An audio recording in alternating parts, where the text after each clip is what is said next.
We're going to dive into a conversation that I've been wanting to have for a while in regards to Domantas Sabonis. And, of course, this is the lunch break segment, so if you want to call in and let your voice be heard, I imagine some people are going to want to call in and jump in on this Sabonis conversation that we're about to have. 916-339-1140, 800-920-1140. Before we get into, Sabonis staying here in Sacramento, which I think is likely to happen, and him being a part of the start of the rebuild, yesterday at the end of the show, we were limping through a segment essentially on the trade machine in real time, trying to put together what an ideal Domantas Sabonis trade to the Toronto Raptors looks like. Because we're going to talk about Sam Amick's article at 1 o'clock that he dropped today. There were some Kings nuggets in there, and in there it also included a line about, the Raptors' interest in Sabonis is legitimate. It doesn't mean a deal is close necessarily, although there have been rumors and reports out there that the Kings have been deep in talks initially or before about a Domantas Sabonis trade, but it's certainly not completely out of left field. And we were working together trying to figure out what a Toronto Raptors trade looks like that the Kings would be happy with or willing to accept. And I came up with the one that if this was the offer, I would say yes to it pretty quickly. My trade is Domantas Sabonis and Dennis Schroeder to the Toronto Raptors for R.J. Barrett, who has a close connection with Scott Perry. He drafted him when Scott was the general manager of the New York Knicks. Emmanuel Quickley, who has 3 years remaining on his deal at, I believe, $32.5 million per year. So it is a long-term contract that's pretty expensive, and we know Perry doesn't want to take those on. And 2 first-round picks. Ooh. If that's the offer, that's where we're at, that I'm doing it. I think the conversation would be held up about the picks. When I put this out on social media, Raptors fans jumped all over it. That's 2 first-round picks too much. That's way too much value for Sabonis and Schroeder, blah, blah, blah, blah, blah. First off, I'm including Schroeder in this conversation. 1, because you need to get rid of a guard. 2, you need it for the money to work. And 3, Schroeder's contract is the easiest to move on from if the Raptors don't want Schroeder. He's got 2 years left on the deal, but the last one's only, I think, $4 million guaranteed. Yeah, nothing. So this is the type of trade that I think if you're going to expect Scott Perry to take back the big contracts, or at least a big contract that the Raptors want to include in this deal, this is what it looks like. This is what Scott Perry should be asking for. Maybe you can get talked down to 1 first-round pick, maybe, if you really don't feel like you have another option. And I'm not including Jakob Poeltl in this at all because he's been kind of connect, but no. No thanks. The Raptors will try. No thanks. No way the Kings are wanting to take Jakob Poeltl in 3 years remaining on his deal. So, breaking this down, clearly you can look at it of the side of what Sacramento is getting. And I think the R.J. Barrett is the piece that's the sexy piece, right? That stands out. We know the relationship with Scott Perry and him. It's great. Scott Perry drafted him. And I think he'd be a good get here. I think he's a pro. I think it would work here. It wouldn't be like you would be having to fix things around him. It would work. And then the 2 first-round picks, they're building for the future. Quickly, and the contract is a little long, but you can deal with it. Yeah. For Toronto, I know they've been linked to Domantas Sabonis, and there is obviously interest there because that is the one team that has had the consistent interest. I think more so than Golden State. Which I'm a little confused by, but and that's what I'm going to ask you about, because then you're just kind of throwing Schroeder in there. And I hate to say this because I'm just then you throw Dennis Schroeder in there and it's here, get Schroeder on the side. What are they gaining from a trade like this? I mean, Sabonis is the best player in the deal, for sure. Sabonis 100%. Is the best player in the deal. And the Raptors are 4th in the Eastern Conference right now. They've been kind of a breakout story. They're 27-19. They're not talked about as much, obviously. No, I mean, because there's tiers to this, right? I don't put them on the Knicks level. I don't put them on the the Pistons level, or even the Boston Celtics. Those are the 3 teams that are ahead of them. But I think they feel that, okay, we're maybe a little bit ahead of schedule. You could draw some parallels between this Raptors team this year and the Beam team breakout year of a handful of years ago that the Kings went through. And I think they seem to feel like they need to address that center position. They need to really go forward with that center position. And it's either Anthony Davis or Domantas Sabonis. And if you're looking for long-term success, not a band, because the Raptors aren't a piece away from being a contender. No. But I think if they can bring in a solid starting caliber center like Sabonis, they feel like there's sustainable opportunity there. I have questions whether or not Sabonis will work in their system. Because, again, he's a particular type of center. Yep. I don't know if they have the right people necessarily around him there. So I'm not trying to I've been accused of you're lowering Domantas Sabonis' value. I'm not trying to do that. I don't think it makes a ton of sense for the Raptors to go this hard for Domantas Sabonis. That being said, like if they really feel they need to address their center position right now and capitalize on the momentum that they have right now, it's hard to argue that there is a better option out there for them than Domas, which is why I think the conversations have at least gotten as far as they have. Sure, and the Anthony Davis, look, was his name kind of connected there, and again, his agent is Rich Paul is trying to get him the heck out of Dallas. But although apparently Rich Paul has denied that. I don't know. Like, Rich Paul has denied that. It's just like, where does it come at? I'm sorry, where there's smoke, there's fire. I believe wholeheartedly that they want AD out of Dallas. Yeah, and it's like, was that not supposed to slip, Was that not supposed to slip? But I think Domantas, I would take Domantas at this point over AD probably, just overall, like long term. So I get what you're saying. There's not a lot of those guys out there right now available. And there is some sort of availability that you could work a trade with Domantas. The other part, too, is that the Raptors are currently 18th in offensive rating, but 5th in defensive rating. So they just need some kind of offensive boost. And Scotty Barnes, I don't think he's going to win Defensive Player of the Year, but he's like on a short list of like Defensive Player of the Year candidates. Barnes, in theory, is a player that makes sense to have next to Domantas Sabonis. Sure. Barnes is kind of a 3-4 hybrid, but you can put him at the 4 next to Domas at the 5. Does Domas make them better offensively? Yes. But defensively, he might make them a little bit worse. He certainly doesn't add rim protection, but if Scotty Barnes is taking the majority of that responsibility, I guess it's... But if I'm the Raptors, I'm looking at, but the Kings have kind of been doing that with Keegan and Sabonis for a while, and Keegan is a really high-level defender, very similar to Scotty Barnes. Sure. If you want to say Scotty is better, I'll give you that. Okay. But it's not a perfect fit. But that's the conversation with Domas in general. It's not a perfect fit. Again, are you desperate for that spot right now? Yeah. And are you willing to kind of not have it be perfect? Yeah. And I think they kind of want Brandon Ingram to be the primary ball handler too. Yep. And Quickly and Brandon Ingram kind of don't mesh as well together, which maybe is you can have Sabonis and Ingram kind of play off each other a little more. And here's the big part of this too from the Kings standpoint is if you're taking on Emmanuel Quickly, he's a good young point guard, but you're paying him like your starting point guard going forward. That's the thing. So what's the deal again? It's Quickly, RJ Barrett, and two first-round picks for Sabonis and Schroeder. That's why you ask for the second. Yep. I don't think I do it if it's just one first-round pick because now I'm married to Quickly for the next 2 to 3 years at $32.5 million per year. We know Perry does not want to take any of those contracts back, period. That contract and position is better for the Kings than Jakob Poeltl is. I know RJ Barrett. I think Perry would love to have RJ Barrett here, and I could see RJ being a part of a Kings rebuild here at that 2 spot. But it has to be multiple firsts, or I don't think you take that Quickly contract, which is why Perry can feel comfortable asking about it. And if the Raptors say no, then the Raptors say no.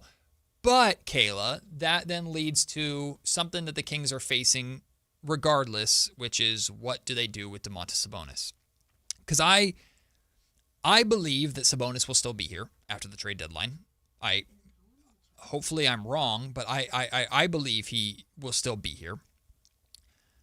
And I do believe that the Sacramento Kings aren't bothered by that. I think the Kings feel or view Domantas Sabonis as someone that can be a part of the start of this rebuild at the very least.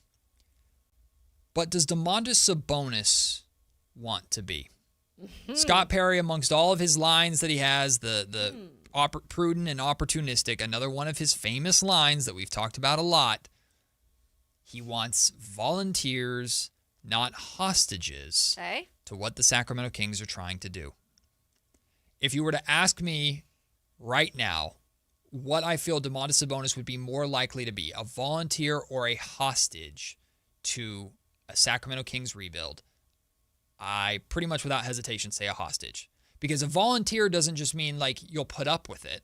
Okay. Because I think Sabonis would put up with it because he's making a bunch of money. Has his place in Napa, his winery, his family. He likes it. He's made it clear he likes Northern He's very California. comfortable. Yeah. So I think he'll put up with it. Mm-hmm. But we also know Domantas Sabonis is a competitor. And if Sabonis is going to be here and be a part of the rebuild, the Sacramento Kings are focusing their priority on building this the right way, which means essentially, Sabonis, you need to fall in line to whatever the right way is. You are not going to be the centerpiece of this rebuild. You might be the best player on this team for a period of time, but you're not going to be the focus of this rebuild. We are not rebuilding this team around what works and fits best with you. Right. Well, Sabonis volunteered to give 2 to 3 years of his career to that cause. I don't think so. So what is interesting to me, and again, I am newer to Sacramento, and so I'm coming in to this. And by the way, I was here at the start of the Kings season, so I've followed everything closely. But I am learning as I go some of the connections with these players and coaches, the history part of it. Mm-hmm. But one thing that I do remember hearing was there was at one time a really good connection between Domantas Sabonis and Doug Perry. Doug Christie. Doug Christie. Doug Perry. Now it's a combo. The drama has gotten to me, folks. Doug Christie, excuse me. That I believe, helped with some of the developmental things. Yes. And you can go into detail on that in a minute. So the reason why I'm bringing that up, Matt and Kyle and listeners, is because it seems as if that is a good pair. Mm-hmm. But at the same time, we've seen what has happened this season. Domantas Sabonis has had injuries. That's kept him from playing. And then when he has gotten back on the court recently, he hasn't necessarily been a starter. He's come off the bench. Right. We're assuming that's more so with the maintenance part. Yeah, but injuries, are we assuming that, or, are they still close? Is that still a pairing that can be here for years to come? Yeah, I mean, speaking to the past, Doug Christie was Domantas Sabonis' developmental coach. Yeah. Doug worked with Domas every single day. So the reason why coaching staffs are as big as they are, you have your head coach and you have your associate head coach, which is essentially like if you get ejected, that's the guy that takes over. Yeah. And then that associate head coach is typically, if we're using football terms, either your offensive or defensive coordinator or the coach that's in charge of your offense or defense. And then you have another top lead assistant that's in charge of the opposite, the defense or the offense. Then you have all these player developmental coaches. They all bring something to the table. They help scout. You'll hear Doug Christie talk a lot about that was this guy's scout. That's because he was responsible for putting together the scouting report and the film and everything for that game. So the coaches have all those responsibilities, but they also work with individual players. They're assigned with individual players. That's if you go to the arena early enough before the tip-off warm-ups, you'll see guys out there getting their individual work in, and there's one coach with them at least every single time. Every single time. Luke Laux was that for De'Aaron Fox. Doug Christie was that for Domantas Sabonis. Doug would travel around with Sabonis during the offseason, went to him with UFC, worked out, or USC. Oh, FC. UFC. Yeah, they fought each other. Fist fights. No, I think he went to Lithuania, too. Yeah, he went to Lithuania. He went to USC, and he worked out with both Domas and DeMar DeRozan when DeMar was first acquired last offseason. So they're very, very close. Yeah. And that coach is typically your confidant, the guy that you lean on. And they're the guy that's supposed to be, if there's a good cop, bad cop, sometimes the head coach has to be the bad cop, and that's the good cop coach for you to kind of lean on. Yes. That's what Domantas Sabonis and Doug Christie, that's the relationship that they had. There's no doubt about it that when Doug took over as interim head coach after Mike Brown was fired, and it's pretty understood that Mike and Domas weren't exactly on the same page, Domas was very happy about it. Thrilled. My guy is now. Oh, he's the interim now? Yeah. My guy is now the head coach of the team. Fast forward to now, things have not gone the way that the Kings expected. They got embarrassed in the play-in loss at home to the Dallas Mavericks in a game where Domantas Sabonis played like bleep. He played terribly in that game. Mm-hmm. And this season, he's dealt with the injuries. The Kings are bad. Excuse A, B, C, and D. But Doug Christie, one of the things he said almost as much as he talks about the standard is he says, when talking about being a head coach, nobody likes me. No one, gotta be the bad guy. Nobody likes me because everybody wants to play. Nobody likes me. I have to make these tough decisions. Do I think Domantas Sabonis and Doug Christie's relationship is as strong now as it was then? No. I think part of that is natural. Yeah. But what I wanted to share about Doug Christie, which to me is very encouraging, but also might speak to not necessarily a power dynamic in the Kings organization, but something that exists. I have been told firsthand, the young guys, the Beam Bros or Beam Boys, plus Achua, he's still kind of young. Yeah, he's in there. But the young guys love Doug Christie. love playing for him. And when you ask Doug about any of those young guys, Doug lights up. He loves talking about Maxime Reynaud, loves talking about Dylan Cardwell, loves talking about Nick Clifford. He's talked so much about, he said it with Jason and Dave earlier this week. It's so much fun to watch them develop in real time. That's the passion that Doug has for coaching. Doug wants to win too, don't get me wrong, and he's competitive as hell. But he loves these young guys, seeing them develop before his eyes. And he also recognizes, like we all do, that the Kings are going more youth movement than they are going veterans. He has a job to do, too. Yeah, and I think Domantas Sabonis, like a lot of other veterans, are feeling kind of the short end of that stick a little bit. Yeah. So that's how I would describe it. And I would look at it, there's always the relationships that play a part of this, right? And what an organization wants to do moving forward. And sometimes, unfortunately, when you have a different vision and there's going to be a lot more new parts coming in. Unfortunately, some of those veterans and some of those players that have been here for a while, eventually they, go to other places, and it kind of is a natural thing that turns over. So you look at it too, is like, how much is Domantas Sabonis a part of the actual fit for this team moving forward? And we're saying right now, I don't think that they're like, we have to move him. It's the first thing that priority-wise. Right. Like, yeah, money-wise maybe, but there is going to be a couple years of growth until they fully move forward. So I don't think it's like the worst thing if Domantas Sabonis is here. However, for Domantas Sabonis, if he starts to see his minutes go down or he's not coming off the bench, that is frustrating probably for a guy like him who's in the peak of his career and who wants to win. And that kind of leads into why I'm skeptical about him being a volunteer to this rebuild, because he is competitive and he does want to win. And what we've learned about Domantas Sabonis really since he came to Sacramento was that he wants to be involved in decision making. We've asked him in the media about it repeatedly. Hey, do you want to be involved in decisions? And he's like, yeah, I would like my voice to be heard. And he also said at the exit presser last year, we need a point guard. Like, point blank answered it in a way that was like shocking to all of us. We're like, whoa, he never says anything like that. Yeah, Domantas Sabonis is clearly he wants to be a top guy here as a player and as a voice. And while I'm not saying that the Kings are going to ice him out, and Scott Perry or Doug Christie are not going to take his voice into account, Domas is not a priority in this rebuild. He's not. Nope. And I think he knows it, and we all know it. Because if the Sacramento Kings try to rebuild with him at the center, saying, doesn't matter who we get in the draft, doesn't matter who we get in a trade, Domantas Sabonis is our star here. You can't do that. You've seen enough from Domas's career to know you can't do that. You're already paying a guy almost $50 million a year whose first instinct is to pass, not to score. He has a limited bag offensively that other teams have exploited. He's a really, really strong, really, really good, incredibly talented player, but he's limited on the offensive end. And as much as Doug Christie wants to preach defense, offense is important, and you can't pay a guy top dollar that can't be a top offensive option. And on top of that, defense. Domas doesn't exactly provide that either. It's like, can he rebound? Sure. But that's not the whole body of defense Doug Christie is actually looking for. Yeah, rebounding is important, but the reason why Dylan Cardwell's playing is because he protects the rim and changes things on the perimeter because he's back there. It's a different energy too. Yeah.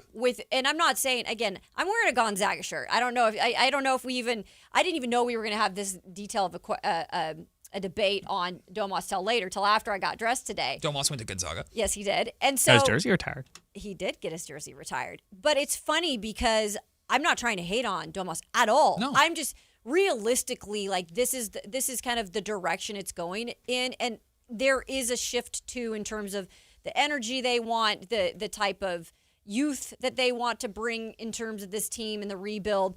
And it is, like, you can see the difference right now. And I know he's not fully healthy, but like Dylan Cardwell is giving this team a spark also when he enters the floor. Yeah. And not because he's scoring all these points, but he is doing some of the dirty work and he is giving that effort fully. And we talked about, I think it was either earlier this week or last week, it's the conversation is not, so don't misconstrue what Kayla's saying there. It's not that Domas or Dylan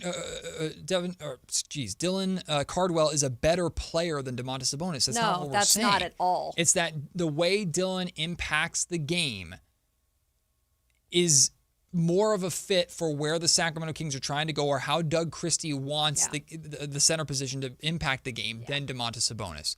But here's the other aspect of this conversation, Kayla, too. If you're looking at this roster and going, which of my top veterans can I expect or hope to get the most return for? Okay. It's Domantas Sabonis. Yeah. So, and we bring that up because while Scott Perry wasn't involved at all in the De'Aaron Fox trade for Zach LaVine, the Sacramento Kings rushed that trade, and it ended up being a disaster, and they really got nothing for their franchise player. Domas is the closest thing the Kings have right now to a franchise player. So they probably do feel like they can and maybe should take their time and be prudent and opportunistic there it is. in Patient. the conversations around the trade conversations around Domantas Sabonis. So maybe they say, okay, he's not going to be a part of the full-term rebuild, but we'll keep him around for another year. He can be part of the start of this rebuild and still be a featured piece of this team in the meantime until we get to next year's trade deadline. And now he only has 1 year left on his deal. And now let's see how much we can get for him. Now let's see who will play ball. And that's the point of what this whole conversation comes back to, though. That is more so he is now, in terms of a hostage or a volunteer, he is more a hostage in that situation. And that's kind of the point of this conversation. We'll see what happens. Maybe there's a trade. But the further and further it gets down the line, I think it's more of a hostage, not a volunteer situation. Yeah, again, the gut feeling for me is that as comfortable as Domas may be with the money that he's making and where he lives and his family and everything here in Sacramento, I think Domas knows, like we all know, that he is not the guy or would not be the guy anymore in the direction that the Sacramento Kings are going. He might be a guy, and he might be a short-term best player or highest paid player or top option, depending upon what happens with Zach LaVine, if the Kings are ever able to move on from Zach LaVine, or if Zach opts out of his contract, which I also don't think he'll do. But Domas is never going, it's very different from when he started here in Sacramento. And he was happy, in theory, being second fiddle to De'Aaron Fox. But there's nobody on this roster that Domas probably looks at and goes, I'm happy being number 2 to you. And he shouldn't. He's a competitor. Like you said, he's a competitor. Like, he shouldn't. You want to be the best. He's, in theory, the best player on this roster. But that's the problem, is the best player on this roster right now doesn't mean anything because the Sacramento Kings are hoping to draft a new best player or 2 or 3 or trade for a new young best player or 2 or 3 and develop them so that 2 to 3 years from now, when they're entering, hopefully, the dawn of a Sacramento Kings rebuild is paid off and multi-years of a playoff run, and Domantas Sabonis is like 31, 32 years old, he's sunsetting while the Kings are sunrising. It's weird, too, real quick, before we take a break. It is weird to say, though, would we be having this exact same conversation if Domas was here from the start to where we are without the injuries this year and he was playing good basketball? It does make you think, would we still have this conversation? I think we would because if the Kings, unless if he plays the entire season, maybe the Kings are a little bit better record-wise, but I don't think they're a good basketball team. So the Kings are still facing a rebuild is what needs to happen. Maybe where it changes is maybe his value is a little bit better because he's playing better and maybe he would healthy. then have been traded even by now. But even so, he's still got that contract. That contract is tough to move, which is why I expect him to stay around. Well,